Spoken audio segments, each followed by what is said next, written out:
Think you're crushing your shoulder shrugs at the gym? Hate to break it to you, but there's a good chance you're not training your traps the way you think. In fact, a lot of people are basically just rocking their necks up and down, wrecking their posture, instead of building those powerful, armor-plated shoulders. Here's the thing, shrugs look simple. Pick up some dumbbells, move your shoulders up and down. But simple doesn't mean easy, and it definitely doesn't mean foolproof. I've seen lifters of all levels, beginners to seasoned gym rats, making the same handful of mistakes.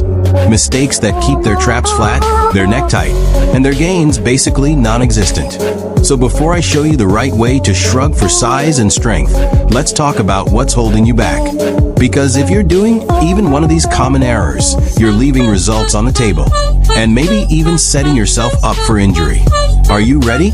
Let's expose the biggest shrug mistakes one by one, and I guarantee you'll spot yourself, or someone you know, in at least one of them. Alright, mistake number 1, the classic neck bobble. You've probably seen this. Someone grabs the heaviest dumbbells they can find, then just bounces their head up and down like they're saying yes really aggressively. Problem is, the traps aren't doing the heavy lifting here. It's all neck strain. That's why people walk away from shrugs rubbing their neck instead of feeling their upper back light up. Mistake number 2, the roll. You know this move, up, back, around, down like a weird slow motion dance. The idea sounds logical. If I roll my shoulders, I'll hit more muscle. But the truth? Rolling adds nothing for trap activation. In fact, it grinds your shoulder joint in a way it's not designed to move. More stress, zero benefit. Mistake number 3, ego weight. This is a big one. Lifters pile on massive plates, grip a heavy bar, and then their shoulders barely move a centimeter. It looks like a shrug, but it's really just a loaded, isometric hold.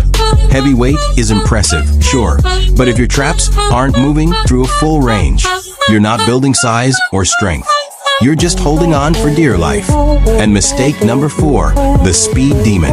Reps so fast you can't even tell what's happening. The traps are a stubborn muscle group, and they thrive on control and tension, not momentum.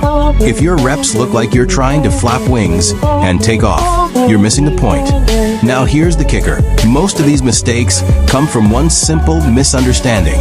People think shrugs are all about movement. In reality, the key to unlocking real trap growth is all about quality of contraction. And in just a minute, I'll show you how to set up for a perfect shrug step by step, the kind that makes your traps burn in seconds. But first, let's break down the one thing you absolutely need in place before we even touch the weights. Before we even lift a dumbbell, barbell, or trap bar, let's get one thing straight. Your setup is everything. Think of it like building a skyscraper. If the foundation is shaky, it doesn't matter how tall or fancy the building is, it's going to collapse. Your shrug works the same way. So, step 1, stance. Feet about shoulder width apart, planted firmly. Not too wide, not too narrow. You want a stable base that feels like you could push the floor away from you. Step 2, grip and arms. If you're using dumbbells, keep them at your sides, palms facing in. With a barbell, hands just outside your thighs. And here's the key. Your arms are not movers in this exercise. They're just hooks, like straps holding the weight. The moment you start bending at the elbows, you've turned your shrug into a half-baked upright row. Step 3, posture. Imagine a string pulling the crown of your head toward the ceiling. Stand tall, chest proud, but not flared. Shoulders relaxed, not pulled back like you're posing for a bodybuilding photo.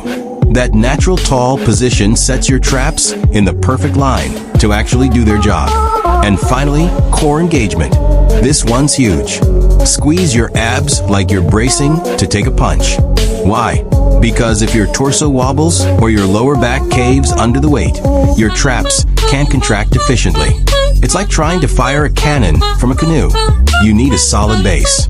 Now that you've got your foundation locked in, here's where things get exciting.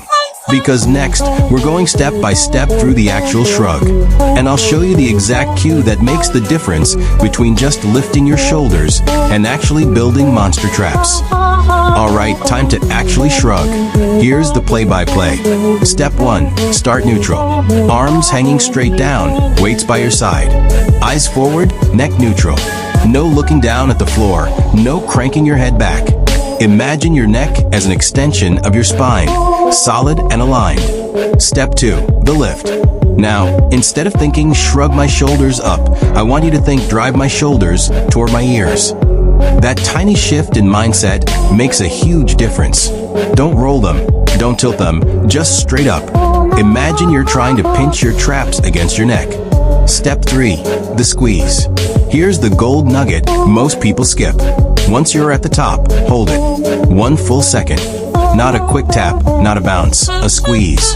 You should feel your traps light up like fire. If you don't, the weight is probably too heavy. Step 4, controlled descent. Lower your shoulders back down slowly with tension. Don't just drop the weights like they're hot potatoes. That controlled stretch is where your traps really get hammered. Now let's contrast. Wrong version. Heavy barbell, half-inch of movement, bouncing at the top. Right version.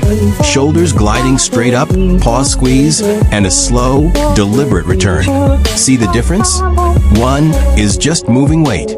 The other is building muscle. And here's your light bulb moment. Shrugs aren't about how high your shoulders go. They're about how hard your traps contract. If you feel your neck doing the work, you're off track. If you feel that burn spreading across the tops of your shoulders, you're finally in the zone. Alright, so you've got the basic shrug down. Shoulders straight up, squeeze, and control on the way down.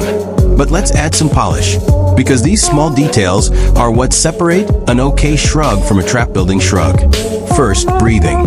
Most people either hold their breath the whole time or breathe randomly. Instead, brace your core. Inhale as you set up, then exhale slowly as you shrug and squeeze. That exhale actually helps you lock into the contraction instead of letting your chest cave in. Second, tempo. Think 2-1-2. 2 seconds up, 1 second hold at the top, 2 seconds down. This rhythm forces your traps to stay under tension longer. Quick, jerky shrugs? That's just momentum. Smooth, controlled tempo? That's growth. Third, mind-muscle connection. This is where it gets mental. Don't just go through the motions. Focus. Picture your traps as ropes pulling your shoulders toward your ears. Every rep, feel those fibers shortening and lengthening. If you start zoning out, you'll slip back into bad habits. And here's a cue that changes everything. Imagine you're trying to make your shoulders touch your earlobes. You'll find yourself moving cleaner, higher, and with way more trap activation. So now you've got the fundamentals and the mid-level tweaks dialed in. But here's the kicker. If you want to squeeze every last drop of growth from your shrugs, the advanced tweaks are where things get really fun. I'm talking grip choices, rep ranges, and even tools that can make your traps grow faster than you ever thought possible. Alright, you've nailed the basics, locked in your tempo, and built that mind-muscle connection. Now it's time for the advanced stuff, the tweaks that turn shrugs from just another accessory exercise into a serious trap builder. Variation 1, grip choice. Dumbbells, barbells, trap bars, they all change the angle just slightly. Dumbbells give you freedom and a natural hand position. Barbells let you load heavy, but keep your arms locked in. And the trap bar? That one puts the weight right in line with your body, which is actually the most joint-friendly option for most people. Pro tip, rotate between them. Each one hits the traps a little differently. Variation 2, rep ranges. Here's a myth buster. Traps don't respond well to ultra-low reps. They thrive on volume and time under tension. Instead of grinding out heavy sets of 3 to 5, think 10 to 15 reps with full control, even up to 20 if you can maintain form. Want strength and size? Alternate between moderate weights with higher reps and slightly heavier loads in the 6 to 8 range, but never sacrifice the squeeze. Variation 3, angles. Standard shrugs are vertical, but you can add a twist. Try leaning slightly forward, just a few degrees, to shift emphasis onto the mid-traps. Or use cables to pull at an angle, keeping tension on the traps through the entire range. That constant resistance? Game changer. Variation 4, loaded carries. Farmer's walks are basically shrugs in motion. Grab heavy dumbbells or a trap bar, lock your posture, and walk. Your traps will be forced to stabilize every step of the way. Think of it as the shrug's big brother, Functional, brutal, and insanely effective. Here's the big takeaway. Shrugs aren't one size fits all. The right tweaks let you train smarter, avoid plateaus, and keep your traps growing year after year.